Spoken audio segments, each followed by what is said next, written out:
Alright, so hello one and all, welcome back to another Mushoku Tensei video where I'll be going over the anime, manga, and light novel to discuss everything that the anime skipped because there is a lot. Some of my favorite Mushoku Tensei scenes were cut from season 1 and I'm just so sad about that, but we'll get to that one day because for now we are going to be discussing episode 9 of the anime, A Chance Encounter.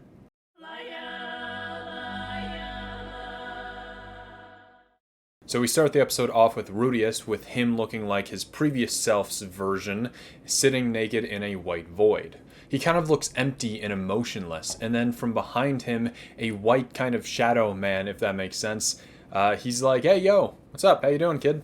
But Ruijerd says that for some reason he can't really get a good look at him, but the figure says that he is God. Specifically, he says that he is the man god, Hitogami. And so what I really love about Hitogami's design in like the anime, manga, and light novel is that they really make him feel like some kind of higher power being, like he's not from this world. In the anime, everything is 2D, I mean, for the most part. There's some 3D in the anime, but Hitogami is animated exclusively in 3D. And so that kind of gives us the sense that something's off with him. He feels not a part of this world. As Ruijerd moves around kind of all choppy like a normal anime, Hitogami at the same time moves at like such a higher frame rate. And so it's just, all of that together, he feels so weird. And then in the manga, Hitogami is blurry, almost like he's always just out of focus. And then in the light novel, there's actually only 2 ever like images that we get of Hitogami in throughout its entirety, but both of which are shown in volume 26. So I'm not really going to show you those images because that's like, you know, that's technically endgame territory. There's still more story after volume 26, but that is the finale. So I'm not going to show you Hitogami, but he almost looks as though he's like a living painting. There's like splotches coming off of him, right? There's like Ruijerd and everybody else drawn just, you know, like a standard image, right? And then there's Hitogami who kind of just looks painted on. He always just looks so strange, and I love it. But anyway, Hitogami says that he has watched Ruijerd's life and figures that he needs some help. Hitogami says that he is on Ruijerd's side, but at that Ruijerd kind of just scoffs and gets mad at Hitogami for letting him like live out this dream for so long, when in reality, there was nothing to it. This whole afterlife thing was fake. And Ruijerd says that all Hitogami probably cares about is just watching him for entertainment and that he can't be trusted. Hitogami, on the other hand, despite Ruijerd's rudeness, I guess, he still wants to give him some advice. However, Ruijerd doesn't want any of it. He doesn't want advice, he doesn't want hope or anything, because with hope, it only leads to despair, just like he's in right now. Hitogami explains like, hey, calm down, you are alive, right? None of that wasn't a dream. This, you know, you still have this afterlife. I didn't like take you away from it or anything. What you're seeing right now is your mental image of yourself. And so this means that Ruijerd doesn't see himself as Ruijerd yet. He still sees himself as the past life version of himself. So once he finally truly does see himself as Ruijerd Greyrat and not the past life version of himself, he'll still look like this until that point comes. However, what this all means is that when Ruijerd wakes up again, he will be Ruijerd Greyrat in the six-faced world. It's not like he's going back to that previous life. This is just what's happening right now in the void is kind of like a vision or a dream. But Ruijerd asks if he's being sent back to his previous life, but Hitogami says, no, don't worry, you're not going back. I literally can't send you back. I can't send anyone outside of the six-faced world. But that means that Hitogami was not the one that reincarnated Ruijerd. But Hitogami claims that it's the wicked dragon god that's better at that kind of stuff than he is. And so it's a little unclear who he's talking about. I mean, there's a pretty obvious answer, I think. It's likely to be Ørsted, the dragon god, but there is also Perugius, who clearly has a knowledge of summoning magic based on the previous episode. So it could be either or, but it doesn't really matter. But Ruijerd and Hitogami kind of argue with each other for a little bit, but Hitogami tells him that, like, if you don't follow my advice, you will die. I mean, you don't have to follow it, but if you want to live, you should follow it. He goes like, you know, the demon continent is a dangerous place after all. Without food and the dangerous monsters, you wouldn't survive a week. And Ruijerd is like, wait, I'm sorry, what are we talking about now? But Hitogami explains that the light that engulfed him was a mana disaster and it teleported him to the demon continent. So finally convincing Ruijerd to actually listen to his advice, he tells him that there will be a man near him when he wakes up. Rely on that man and help him. Hitagami disappears as Rudius is sent out of the dream. Rudius wakes up to a beautiful night sky next to a sleeping heiress and a large burning fire. And a Superd. Rudius starts speaking to the Superd in the demon god tongue, but Rudius asks if God sent the Superd to him, but he doesn't know what he's talking about. The Superd explains that he saw Rudius and Eris fall from the sky, made a fire, and protected them. He only found the two of them, however. The Superd asks if the sight of him scares Rudius, but Rudius says no, I mean that'd be pretty rude. You saved us after all. Rudius introduces himself to the Superd, and the Superd says that his name is Ruijerd Superdia. But Rudius gets up and sits next to Ruijerd as Ruijerd explains that they are in the Beguya region, which is in the northeastern part of the demon continent. Rudius explains that they're not from here and they're from the central continent, and Ruijerd says that he will escort them back to their homeland. Putting a hand on Rudius' head, he said that if abandoning them here, it would further damage the reputation that the Superds have. But Eris wakes up and then freaks the fuck out. She calls out for Ghislaine and apologizes for everything that she's done in the past and cries her eyes out. Ruijerd's like, that is a normal reaction, not whatever you did, Rudius. I mean, you're abnormal, but in like a good way.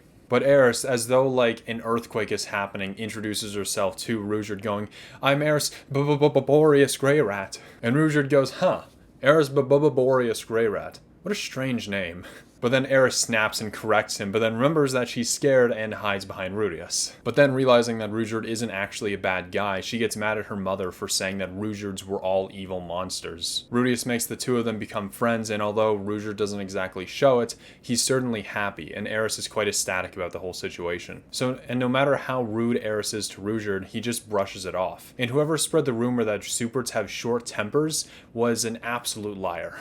But Rudius is anxious and worried about getting Eris home. Meanwhile, she's just excited to go on an adventure. And we get a compilation of them walking through the demon continents as the two children slowly grow more and more tired. And we get to see some creatures that Ruijerd kills, like a giant desert turtle that's like 50 times the size of him. But Ruijerd explains that his third, like, crystal eye allows him to see monsters without even having to look at him. Basically, much like Ghislaine's and Kisharika's demon eye, it allows him to see the flow of mana. And he's able to tell where the creatures are around him. Ruijerd says that oftentimes he'd rather not have that ability. But Eris then goes, okay, take the gem off, I'll have it, I'll gladly take it from you, but obviously Ruijerd can't really do that. But then we come across a village that uses those giant desert turtle shells as like homes. But as they try to enter the village, Ruijerd talks to a man named Rowan, who has blue hair. But Rowan says that those children look suspicious and won't allow them to enter. And Ruijerd, with his love of children, gets furious at this. And so intimidating him, he gets Rowan to get the chief to decide if they can stay or not. The gang kind of just stand in silence for a moment as Ruijerd explains that the Meagards can communicate via telepathy. And not long after, Rowan brings the village chief and a woman to meet with the three. Rokas, the chief, introduces himself and notices the necklace that Rudius has. Rudius explains that it's a gift from his master,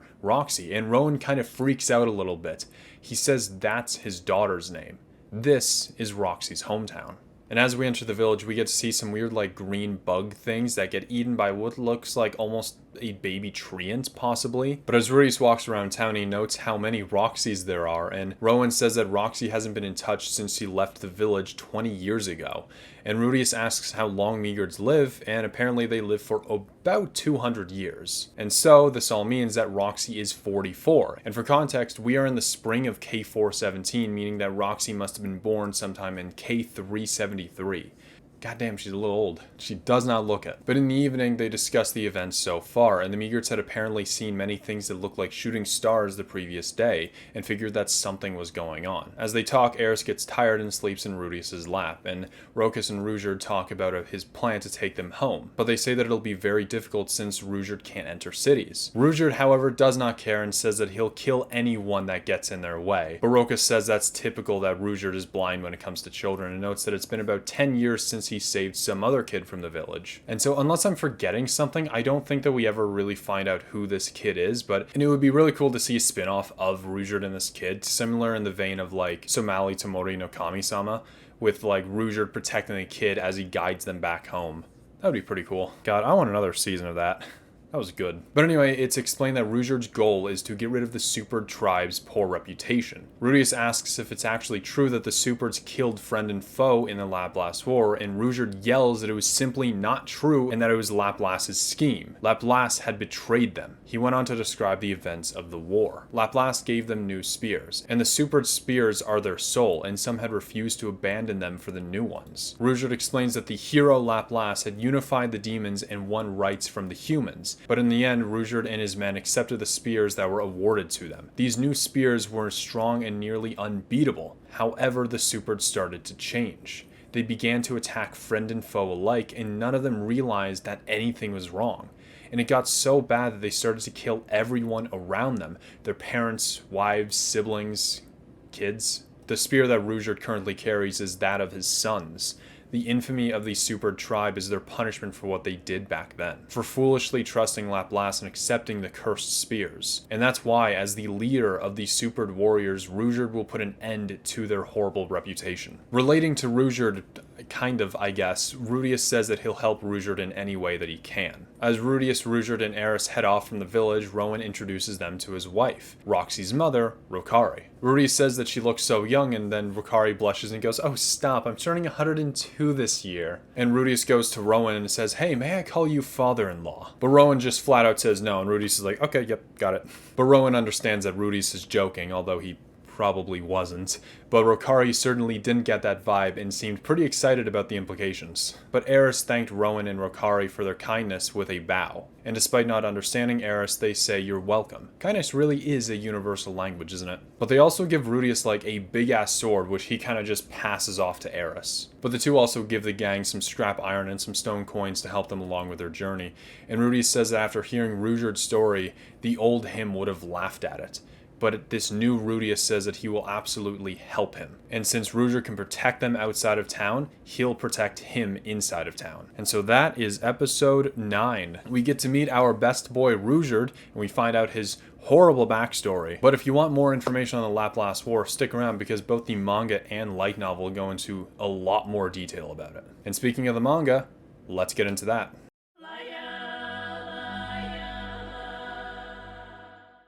The chapter starts out with Rudius calling out anybody that he knows, Eris, Ghislaine, Philip, Zenith, Paul, anyone. But all he can do is walk around in an empty black void. Back in his previous body, he cries out, begging for anyone to hear him. He doesn't want to go back to his old body, and just as he does, a whiteness surrounds him. Suddenly, Eris asks him how long Rudius is going to stay huddled up like that and to get going. Roxy then tells him that it's time to look up, and Sylphie pats Rudius on the head and says that everything is fine.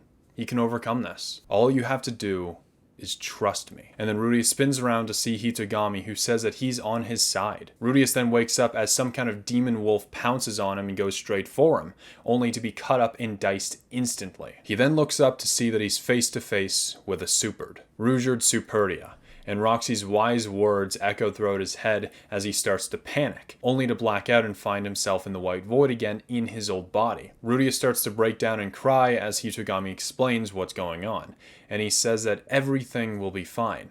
He can overcome this. He just has to trust him and listen to him. When Rudius opens his eyes, he must rely on help the person next to him. And so Rudius wakes up, gets to know Ruijerd, and the rest of the scenario goes pretty similar to how it does in the anime. But Rudius notes that upon first contact with Ruijerd, he seemed almost like he was afraid of Rudius, not someone to be feared himself. And so he started to question Roxy's words. And to get Eris to talk to Ruijerd, Rudius provokes her into making fun of her, which in retaliation she puts one foot behind her, moves her arms to her side, sticking out her hands, and gives a slight bow. She introduces herself as Eris Boreas Grey Rat. However, Rudius and Hitogami's conversation has some interesting points to it. First of all, as I mentioned before, Hitogami is slightly out of focus no matter where he is. But also, Rudius isn't naked where he is in the anime. And an interesting thing that the anime doesn't show us is that Hitogami can read Rudius's mind, and so Rudius doesn't speak to him using his mouth, but rather with his head. But Hitogami says that Rudius's presence is necessary in this world, and that it would be very interesting if he were to survive. To imagine what kind of people he'd meet and what kind of results he would have, that's why Hitogami is so curious. And it's not exactly Rudius himself that he necessarily cares about,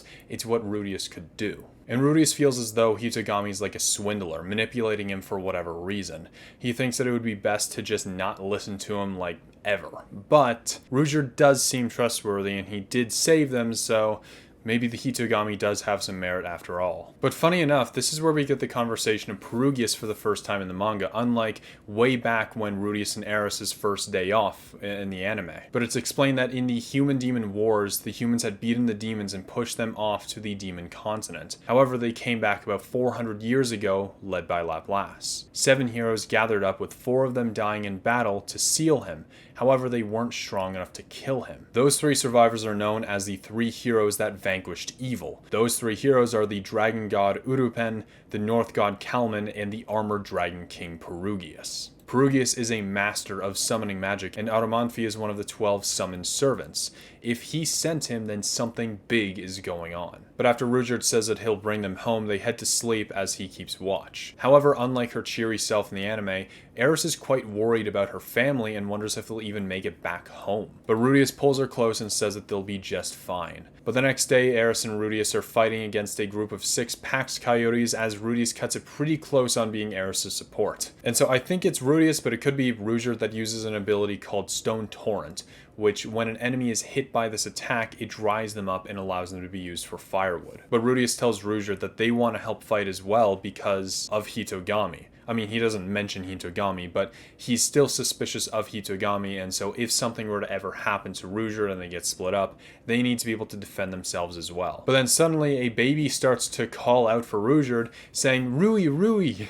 and hugs his leg. And according to Rowan, the baby's name is Roshu. And side note, I just realized that all the Meagard's names start with R for whatever reason. We have Roxy, Rowan, Rokus, Rokari, and Roshu. I wonder why. It's like one of those Dragon Ball naming conventions where like all the Saiyans are named after vegetables and stuff. Just funny. But against Rowan's wishes, Rokus lets the gang in for saving little Roshu. And so earlier, Rudius drew a map showing how they can get home. And I kind of thought to myself, like, why didn't they just go the short way? Because they're in the demon continent, right? And they want to get to the central continent. So why go all the way across, like down, like south to get to the central continent through Milis when you could kind of just go across the sea? Because if you were to turn this into a globe, you'll notice that the demon continent is right next to the central continent. It's very close. However, we do find out that the pirates control the seas, and so yes, the One Piece is real. And so in order to get home, Rokus explains that they need to travel to Rikarisu village, head down to the port of Windport to the Milis continent, and then cross Milis and take its west port to the central continent's east port, and then walk the rest of the way to Fidoa. And although Rudius does not want to spend another minute with Ruijerd because of like the suspicion from Hitogami, Ruijerd is going against Rudius's wishes, and he will be bringing them home all the way there. And we do get a little bit more info on Ruijerd's backstory. Basically, their spear isn't just their soul, but it's actually their tail, and as they grow up, it just snaps off. And then they're able to use that as the spear. However, the Superds then reluctantly, under Ruijerd's command, replace their spears with the new spears that kind of put them into a dreamlike stance. It's only when Ruijerd's son breaks his spear that Ruijerd is able to snap out of it. And so saving his father, the kid collapses to the ground and dies. But then Ruijerd goes on to take his son's spear and break the rest of the cursed spears given by Laplace. And afterwards, not a single Super had even thought about killing themselves, but rather only thought to kill the one that did this, Laplace. The Superds were actually referred to before with deep respect. However, thanks to Laplace, that's no longer the case. Although the official story goes on to say that there were 7 heroes that stopped Laplace, and only 3 survived, there were technically actually 8, with 4 survivors, because Ruijerd was that uncredited 8th hero. He did fight against Laplace, and survived. But after Ruijerd explains the story, Roxy walks in as Rudius is taken aback, but it finds out that it isn't actually her, but it's actually Rokari, her mother. Baron goes to question exactly how he knows Roxy, and the two get into a bit of an argument, because according to Rudius, Rowan can't just simply throw his goddess's name around so casually, but then he finds out that Roxy is their daughter. Rowan doesn't quite like Rudius and tells him to never call him father. However, Rokari quite likes him and wants to hear more about their daughter. And it's almost like Roxy's personality is kind of like a combination of the two, and it's kind of cute. But from there, they leave the Migurd's village with the little bit of demon continent currency that they have, along with Eris's new sword. And that is it for the manga. We get a lot of bit of lore, little extra bits of Ruijerd lore, Laplace lore. It's all cool. But that is it for the manga today, and so let's just move on to the light novel.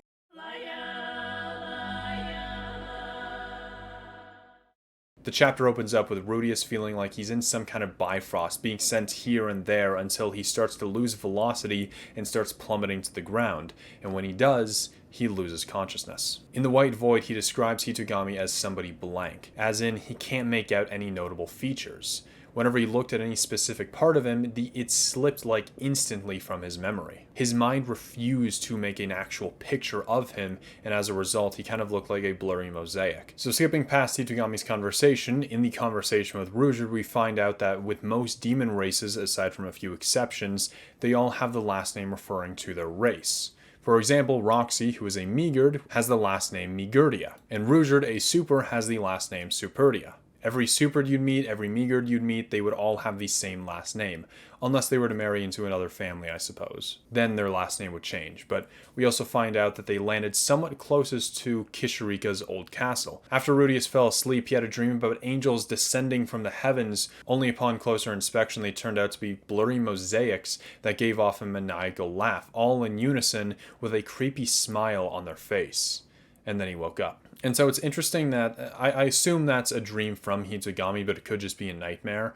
But it's interesting to see how much control Hitogami has in the light novel and manga. I believe this isn't the first time that Hitogami shows Ruijerd something. Well, I mean, obviously there's with the demon eye, right? He literally shows him the future. But in the manga, he's able to create characters and stuff, right? He's able to recreate Roxy, Sylphie, and Eris, which is something that we don't really see in the anime. To be fair, we don't really see much of Hitogami in the anime. But still, it is interesting how much power he really holds in that realm. It's like he can kind of just create whatever he wants. But as the gang made their way to the village, Ruijerd and Eris become good friends. However, Eris would sometimes be borderline rude to him, but thankfully she's a lot less rude to people thanks to Ruijerd and Edna's training. But Ruijerd himself was quite calm and level-headed. However, he suspected that she and Ruijerd were siblings, and Eris denies that, but he goes, "Oh, born from a different mother then?" But she's like, no, not that either. And then at that point, Ruijerd kind of gave up and said that humans are just so confusing. But Ruijerd pats Ruijerd on the head and tries to pat Eris's head in an apology before she kind of just slaps it away. But as they were walking, about every 10 to 15 minutes, Ruijerd would tell them to stop as he ran off ahead, coming back with the scent of blood on his spear. According to Ruijerd, he's using the gem in his head to detect monsters up ahead. And he states that the monsters in this area are quite abundant, but they're also quite weak. But compared to Asura, where you'd go hours in a carriage and never find one, it sounded a little bit like an understatement. After about a 3-hour walk from where they once were, they made their way to the Migurd village. And it's noted that there's about 10 to 15 houses with a single small rice field, all surrounded by a crude wall. As they tried to get inside, Ruijerd remembers what Roxy said about the Migurds, about how they can communicate telepathically. Roxy herself, however, couldn't do that, which resulted her in leaving home. And what Roxy failed to mention, of course, was how young all of the Migurds look. She didn't mention that she was 44 and that they could live up to 200 years old. However, what's curious about the Migurds is that they age normally up until about the age of 10 or so, and then just physically stop aging until about 150 years. And then they continue aging normally after that until their death. But upon hearing that Roxy's okay, Rowan sank to his knees and nearly cried tears of joy. Ruijerd hopes that Paul has a similar reaction knowing that he's alive and well when they reunite. Yeah, that's gonna go well. But now in the village, upon closer inspection, it's noted that the houses are made from the great tortoise shells that sit over holes in the ground. The homes themselves are surprisingly more spacious than they appear and consist of mostly one large room, and many of the villagers in the village are women while men are out during the day hunting. But Ruijerd saw a group of women making something in a large pot, and that would be the meal that the entire village would eat, and it spread out evenly amongst all the villagers. And the one field in the center of the town consisted of half-dead plants, so that's great. It's doing its job real well. But Roxy's dictionary didn't really talk much about the agriculture of the Migurds, but it did say that their vegetables were bitter and unpleasant. and there were some vegetables growing on the edge of the field that reminded Rudius of piranha plants from Mario. And after being in the demon continent for just this short amount of time, he realizes why demons fought to get out of it in all those human-demon wars. But as they entered Rokus's home, he, Rudius, and Ruijerd sat on the ground next to a fire. Eris, kind of unsure about what to do, Rudius tells her to sit next to him. But she kind of just plops herself down next to Rudius, and Rudius starts to worry that she's going to forget all about the etiquette that they taught her when she gets back home. And despite Eris having like a seemingly abundant amount of energy while on their way to the village, she grew quickly tired, and Rudius offered her lap to rest on. At first, Rudius thought that he was the only one tired, but it was basically just Eris's adrenaline that kept her awake. And it's noted that the last time that Ruijerd went into a town, which was about 100 years ago, he was chased out and they had formed an entire squad just to drive him away. And instead of Ruijerd saving a meagered kid 10 years ago, it's stated to have only been 5 years ago this happened. Ruijerd then goes into his backstory and explains that the Superds were an elite group of warriors that served as Laplace's personal guards. They were probably one of, if not the strongest race of beings alive. And Rudius thinks to himself that Ruijerd probably has skills to outclass Ghislaine. And although Ruijerd, being the Superds' commander in war, is likely stronger than the average Superd, it's likely that the rest of them are around Ghislaine's level still. And that means that they're all probably around Sword King level, which is very strong. And so, remember, Ghislaine is the 4th strongest sword god practitioner in the world, meaning that the Superds are really, really strong. But it's mentioned that the spears that Laplace gave the Superds were later known as the Devil Spears, and they look similar to the Superd spears, except these ones were jet black in color, and just looking at them gave you an ominous feeling about them. Many of the Superds didn't want to replace their spears as they were part of themselves both physically and metaphorically. However, upon Ruijerd's orders, because his loyalty to Laplace, he commanded the Superds to replace their spears with these devil spears. These spears multiplied the power of the Superds many times over and heightened their already great senses even further. And so if we were to take this statement literally, I think it's safe to say that each one of these Superds were as strong as a god tier swordsman, possibly even a couple times over. And a sword king can move at the speed of light, and so we're dealing with some really strong people here. However, despite that strength, which is stated to be the strength of over 1,000 men and feared by every nation in the world, the Superds did slowly lose their numbers. Because of the hatred that they faced, they almost never got any sleep, and simply due to exhaustion, they were finally able to be weakened. After some time, it was stated that one of the Superds' villages was being attacked, Ruijerd's hometown to be exact. And once they arrived there to save them, they started to just slaughter every Superd they could see. It was simple. There were people there, and so they had to die. That's the only thing going through their brains. Ruijerd killed his parents, his wife, his sisters, and even his own son. Despite the kid being young, he was trained to be a warrior, and although the fight was certainly not even, he was able to break Ruijerd's devil spear. And in an instant, Ruijerd's dream ended and he was brought to a nightmare known as reality. Only 10 of Ruijerd's men remained as a demon army surround the village. Once the campaign started, there were nearly 200 Superds, but now just a handful survived. Some lost an arm, some lost a gem on their forehead, but they were all battered and bruised and outnumbered. Ruijerd, not wanting the Superds to die in vain, took their spears and broke each and every one of them. And one by one they each came back to their senses, but not a single one of them blamed Ruijerd.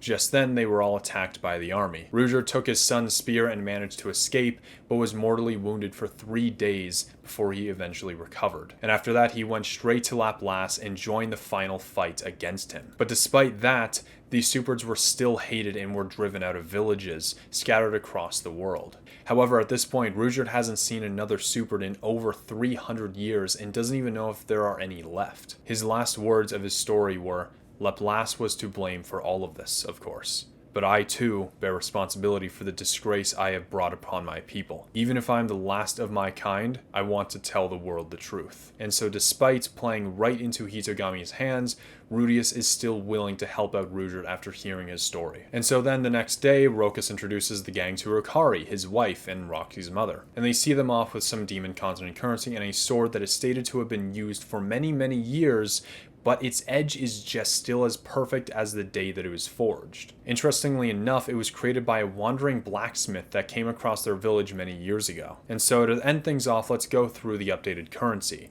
As I've done previous times, I'll be converting the currency to yen like they do in the novels, but if you're Canadian, American, Australian, or use euro, basically just remove 2 zeros from yen and you kind of get a somewhat accurate conversion to your currency. We have the Demon Continent's currency, from lowest to highest. The stone coin, which is 1 yen, scrap iron coin, 10 yen, iron coin 100 yen, and green ore coin 1000 yen. And so these crazy low values don't necessarily mean that everyone is starving out here, although that might not be too far off. But the prices in the Demon Continent are much lower in comparison to the Asuran values, hence the difference in coin values. However, if you were to have an Asuran coin, or like an Asuran gold coin specifically, it would be natural that it would be worth quite a bit even still. But that is it for this week's episode, going over the anime, manga, and light novel. Basically, we just got a lot of lore and backstory, a lot that the anime had skipped. But anyway, I hope you enjoyed this video, and if you did, give it a like and subscribe for more Mushoku Tensei content,